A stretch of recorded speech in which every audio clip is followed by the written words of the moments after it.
Hi, in this video, we are going to talk about Jefferson's method of apportionment. But before we delve into the topic, let me introduce myself first. My name is Archer James Purantar, studying for Bachelor of Science in Civil Engineering major in Structural.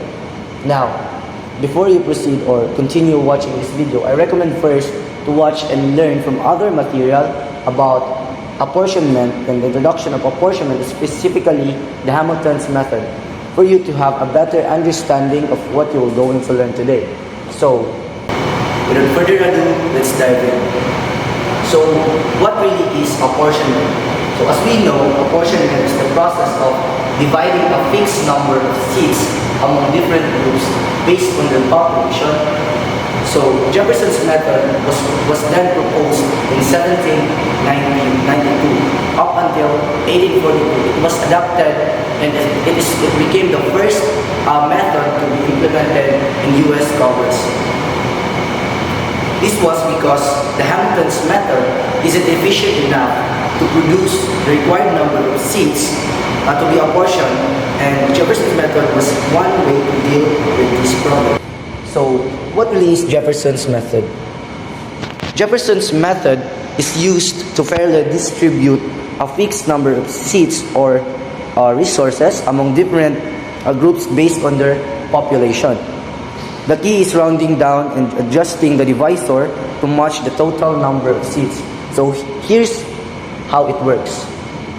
So the first steps of Jefferson's method is also the same as the Hamilton's method. First is by determining the standard divisor by dividing the total population by the number of seats available. So here's an equation of how you get the standard divisor. Dividing the total population by the number of seats that is required. And then followed up by finding the initial quotients by dividing each group's population by this divisor.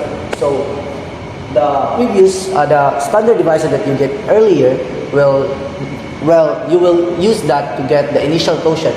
So here's the table, an example of the table for you to get the initial quotients.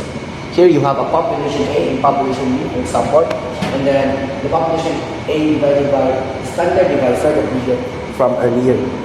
And so as the same as the population B. And then the third one is to rounding down. And again, the first three steps is also the same as Hamilton's method. So if you already know this, it's not you really don't need to put an effort. Then rounding down, instead of standard rounding, always round down to the nearest whole number. So in mathematical terms, it's like just saying like floor rate. So here we have an example: 500 divided by 160,000. Let's say this as an example. We have 3.12. So by rounding down to the nearest whole number, which we have here 3. So by rounding down, we get 3. And then second example, which we get 1.87, and then by rounding down to 1.87, we get 1. And then this is the part that the two methods differ. So the two methods only differ on how they approach the difference, because as I said earlier, Hamilton's method is lacks the ability to produce the required seats. It is inefficient. So the Jefferson method was then proposed because of this, and here's how it works. By adjusting the divisor. So if the total number of seats is too low, reduce the divisor slightly and recalculate until all seats are assigned. So it's a clear look of the table. So we have a population A and population B, and then as we have discussed earlier, as we can observe here, we modified the divisor or the standard divisor, or adjusted the divisor for us to get the newer version of initial quotient, which then produce the required amount of seats. So to give you a much clearer example or much simpler example, imagine, for instance, you have 5 friends sharing 20 cookies based on their hunger levels. Let's say as the 5 friends determines the groups or the states, and then the 20 cookies determines the required seats or the seats that is to be apportioned, and then the hunger levels determines the population size, the size of the population of each state. So if one friend is really hungry, they get more cookies and then if another isn't as hungry, they get fewer. So it is obviously following the rules of the Jefferson method, which is it favors on the larger state or the larger group. It favors on which state or group demands more based on their population size. So we have here an example 2, which we have a much clearer example, which we have 3 states. Let's say we have 5 seats to assign among their states based on their population. So the first states we have 500,000, and the second 100,000, and the third one is 200,000. So the first step is to add the total population, which if we add this, you can catch up, put your calculator on, and then we can get 1 million. And then if we divide the 1 million the assigned seats, which is 5 seats, we get 200,000 as our standard divisor. And then the second step is to divide the population or dividing the population by the standard divisor. So 500,000 divided by 200,000, we get 2.5. And then just do that for the other part. So 300,000 divided by 200,000, we get 1.5, and we get 1 here. So the third step is to rounding down the initial quotas. So by rounding down, we get 2. So we disregarded the decimals, and we get 1 and also 1. So by summing up the rounded down seats, we get 4, which didn't meet the desired number of seats. So this is where the apportionment method drawbacks rose. So to fix this, lower the divisor slightly and repeat until exactly 5 seats are assigned. So remember, as the 4th part of the Jefferson's method is to just trial and error and adjust the standard divisor. So let's try reducing the standard divisor. So as we reduce the standard divisor, we try to reduce it down to 160,000. And then we will get 3.12, 1.87, 1.25, and then if we cut down all the decimals, we have 3, 1, and 1. So if we sum these up all, we can get 5. Just disregard this. We can get 5, and it satisfies the required amount of seats. This method tends to give a bit more to larger groups because of the rounding down steps. Here we have a third example. The country had 4 states in a 20-seat House of Representatives. So, just like earlier, we have 4 states here, and then the assigned seats to be apportioned is 26 of House of Representatives. So by summing all the population, the total population, we can get 11,882, and dividing it by the assigned seats, which we can get 594.1. Then proceed to the next part, which is to divide the population by the standard divisor. You can grab your calculator and do the work, and you can get 4.31, 5.58, 1.67, 8.44.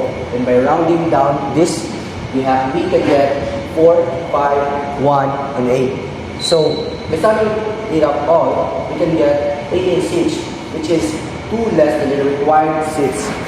So what we will going to do is to reduce it again. Just we just need to go trial and error. So by rounding down the required seat and the standard divisor rather, we can get 550, which if we try to do exact same method as we did earlier, we can get the perfect amount of required seats which satisfy the 26 that is needed. So going forward, we have here fourth example. So we have 8 seats among 3 states. Just the same earlier, we add all the population to get the total population and then divide it by the assigned seats, which is 8. So if you add or if you calculate it correctly, you can get 112,500. And then by dividing it, you can get 4.44, 2.22, 1.33. So I expect that you already know the calculations. So then proceed to rounding down. You can get 4 and then 2 and then 1. So if we add this, the initial quotas, we have 7 seats, which is 1 less again. So what we're going to do, we reduce it and try to find the modified standard divisor. So by rounding down the standard divisor from 112,500, we try to change it to 100,000. So let's try. But 500,000 divided by 100,000, we get total of 5. Then 250,000 divided by 100,000, we can get 2.5. And then 150,000 divided by 100,000, we can get 1.5. Then by rounding down these initials, we can get 5, 2, and 1. So it satisfied the required seats, which is 8 seats. So moving forward to our last example, I expect you to already know how it works. So join me in calculating this as we step in our last example. Imagine we live in the Philippines and we need 10 congressmen among 4 provinces. So what we are going to do? Add all the population by each provinces by 165, then 180, then 158, then 176,000. So we can get a total of 679,000 population. So by dividing the total population to the assigned seats, which is 10 congressmen, we can get the standard divisor is 67,900. And then by dividing this, I don't need to show you the exact calculation, but you will get 2.43 and then 2.65, and then you can get 2.32, and then lastly 2.59. So by rounding down it, you can get 2, 2, 2, and 2. So if you add this up exactly, you can get 8 seats, which is 2 less again. So the exact same method, we will reduce the standard divisor to get the modified divisor, which we try to reduce it. We have here 58,000 instead of 67,900. So proceeding to the second part, which is to divide each provinces by modified divisor, which we can get the new initial quotient 2.84, 3.10, 2.72, 3.03, and if we rounded these all and disregarded the initials, we get 2, 3, 2, 3, which if we add this, we have a total of 10 seats. So to sum it up, Jefferson's method is to calculate the initial quotient, population and divisor just as the same as the Hamilton's. Oh, and the second one is always round down to the nearest whole number. Check if the total matches the required seats. So if too many seats are assigned, increase the divisor. If too few seats are assigned, decrease the divisor. So it only differs on how they approach the difference. So in Hamilton's method, they rounded up on which is the biggest, on which state have the bigger decimal. But in Jefferson's method, you only have to recalculate and you have to trial and error until you find the desired standard divisor. And then lastly, repeat the process until the total fits match exactly. And I think that is all. Thank you. So we have the reference list here.